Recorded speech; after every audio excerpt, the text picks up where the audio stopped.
So, all ships are sinking. However, if you've looked at my past videos and if you've seen where I've been right and where I've been wrong, you'll see that for the trend, no financial advice, but for the trend leading up to anniversaries, I've been pretty spot on. That doesn't mean I'm going to be right this time, but it looks pretty much the same again. We're taking a 30% hit across Japanese cards right now in Akihabara, real time. I'm there like every other day. We are seeing real time hits around there was about 15%, sometimes 20%. Now it's like 30%. And this is what it was like on the 25th anniversary, leading up to that. Just before the big set came out, then in sort of like August, September, the 25th anniversary set came out. 3 weeks into that, people got like it was good and everything, and it brought in a ton of new people, and then it looked like it was gonna die off again. And in the end of year, Japanese set was a banger, and it just pushed everything through again, and that just came back up again. So we had that dip, and we had that push back up again, and everybody was saving their money to buy the 25th anniversary set. And it's the same right now. I know so many people. I've seen so many posts. I've seen so many reels. I've had so many messages from people saying, oh, I'm getting rid of this inventory. I'm getting rid of this to buy up as much of this set as possible. The 30th anniversary set, the Recluser set. I'm just putting my money into this, and that's what I'm doing. So, is this the buying opportunity that you think it is? And like I said, no financial advice, but is this the buying opportunity, or is there something else available? Now, me personally, I think that this dip still has about a month and a half to go. I think it still can go lower. I really do. And then it's going to go up, and then it's either going to go flatline or it's going to drop like it did after the 25th. And after the 25th, it dropped for 2 years. It didn't drop like crazy, like in, whatever, crypto or whatever, but it slowly came down across 2 years. And then we say going up, it went up, and the money moved to somewhere else. Before someone jumps into my comments, that's been my other videos as well. The money in that period of time jumped into One Piece. And One Piece, for the first time, was overtaking Pokémon for value of cards, and card shops in Akihabara and Osaka and Nagoya were giving more retail space to One Piece cards than they were to Pokemon cards. And then that's reversed now. Will it reverse back again? Good question. Don't know. I guess it might, but then you've got Dragon Ball as well. Dragon Ball's doing pretty good, and you've even got Yu-Gi-Oh! With their serialized cards and so on and so forth, and full expanded cards. Everybody is seeing the optimization opportunities for their TCG and picking their game up. So the money has more options to jump, and I've done another video on that as well. So, yeah. Too much time on my hands, maybe. But anyway, I would say that right now everyone's going to be knee-jerking reaction, and it depends on how you are leveraged on this. If you're over leveraged, if you've used credit cards to buy stuff and you were looking for quick flips, you're in a bad situation. If you bought stuff and you've had stuff stored and you've got stuff to sell, and you're not in a painful position, then it's a lot easier, and it's a lot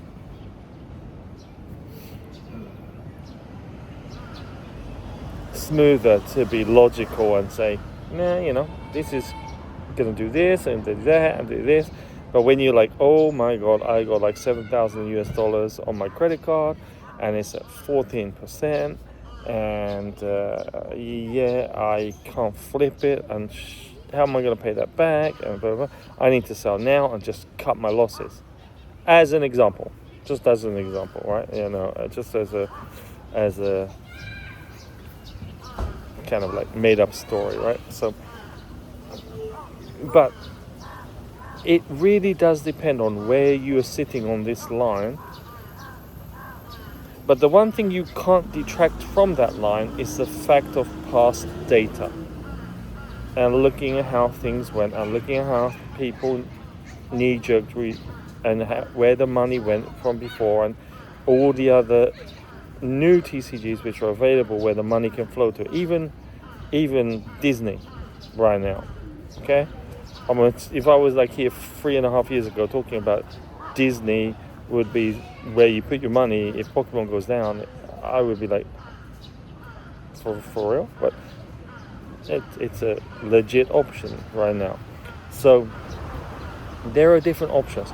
But what I'm trying to say here is that I think that there are two situations which you should really consider. And like I said, I have to keep saying, but no financial advice. But the two situations I see now is that there's a 30% drop at the moment across slabs and raw high-end cards. Card shops are still buying in at really good prices, which is kind of weird. Maybe they know the same as me. Maybe I'm just too much of a genius, I don't know. But they're still buying in at high prices. But the actual cards on sale are dropping off by about those numbers. I feel for another month and a half it's going to drop. And then we're going to see a pretty big uptick until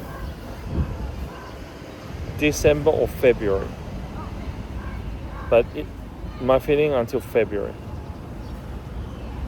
Then all bets are off. I don't know.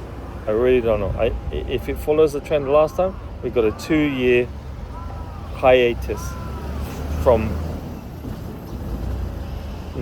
money being made or financial positions on cards in this space, because that's what happened last time, and the money moved to different places, but it was just flat and was going down, and then it was like, oh, it's finished, it's over, it's never coming back again, and then boom, Logan Paul was one time, and this was that, and Golden and everybody else is jumping back in again, and oh my god, it's coming back up again. So I think we will see that exact same trend again.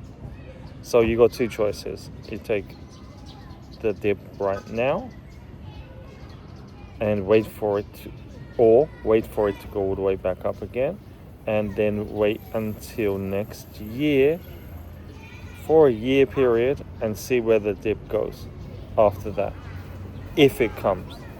If it doesn't, like I said, no financial advice, but you really do need to look back at the past data, because that's the most important thing. I keep saying this, and so many people come to me and go, oh, how do you know about that card? How do you know about this card? And it's like, okay, so if you buy a 300 yen magazine in Japan for one piece, and then 3 years later it's like $200, and there's another One Piece magazine coming out with a foil promo, which is just for a 1 week period only, then it's a high possibility that might do well in 3 years from now.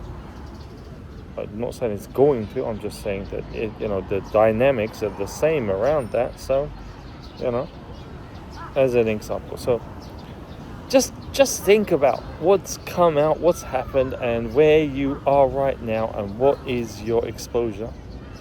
Or if you're just a collector, hey, it's good days, right? It's good days if stuff's going down and that kind of thing. I'll be honest with you, I'm pretty much like 80% collector, 20% seller.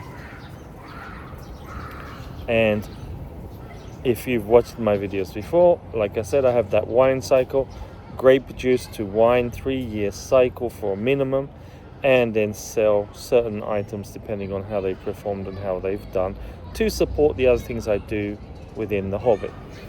And that's probably where my 20% comes from. So I was going to say Niju percent, which is Japanese, but that's about where my 20% of sales come from, is selling items which went from, say, maybe something like around about $5 to around about $150, and using that money to then buy a bigger card or something that I really want, or sort of like if I bought 20 magazines and the cost was, let's say, I don't know, something around about like $100, right?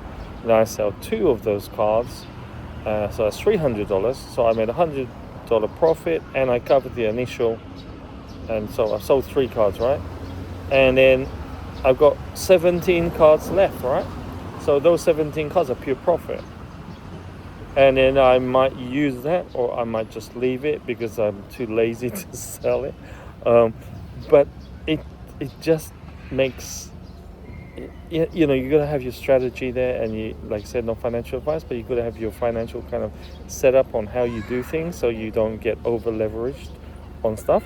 And you have to, and this is the hot take, I would say, as it just like popped into my brain, is if you're young or younger, and I'm talking anyone under the age of sort of like 35, you don't need to rush this. I mean, you know, the Pokemon company strategy is they're here for another 1,000 years, right? That could be interesting, but anyway, let's say they're here for another 55 years, right? For everyone who's watching the video. So then basically you don't need to rush. You can do this slowly without getting into debt, and just use small like circles of stuff to support other stuff. It's not as exciting as going out and spending 5,000 yen on a credit card and buying a Grail card and seeing what goes on with that. But it's not as risky as well. Go out and buy 15 promos over here, like Blaze Charizard, which was like $5, right? I don't know what it is right now because it's an English card, but I know it's doing pretty well. I know it's did maybe like, my feelings are like $45 or something like that. Maybe it's a lot more right now. I don't know. But that was like just a cheap little card, right? In English. Because I wanted to get one. I was going to ask someone to send me one, and I was going to pay for it or do a trade. And I never got around to it. And so I remember the price was like about $5 at the time. And I didn't do it. And I checked it sort of like maybe 8 months ago, and it was like doing pretty well. I was like, oh, okay. So, you know, you can do this in English as well. It's not just in Japanese that you can do this. So you can do this across whichever country you're based in. You can do it slowly, you can take your time, or you can go out and you can just try to, you know, chop down the tree with one axe swing, right? But just think about the data, think about the risk exposure, and think about what other options are available, or do 3 systems at the same time. Buy some Grail sometimes, buy some medium cards, but buy this stuff here on this 3-year cycle that supports the rest of the stuff that you do. Then over time your risk will lower down. Like I said, no financial advice. My rant from the park in Tokyo today. Thank you for watching as always, and bye from Tokyo.